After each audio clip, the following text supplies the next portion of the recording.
This one is the blue Piña Colada, okay? That's right, homeboy. It's got a blue streak through it with a cherry on top. Can you beat that? So we start off with some corn syrup on our little dish, okay? Dip our little Piña Colada glass in that, and then stick it in coconut shavings, huh? Did you know you can shave a coconut? I've never done it, but I've heard it's good.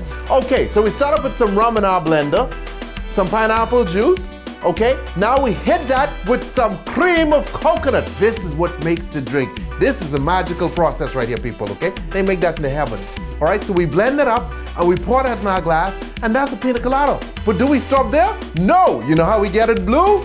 Blue Curaçao, exactly. Let me hear some cheers down there in the comment section. I know you all love this, okay, all you blue Curaçao lovers. Stick in a bottle of Malibu, drop a little cherry on top, and we're good to go, the blue Piña Colada. Yeah, baby, look at that, delicioso.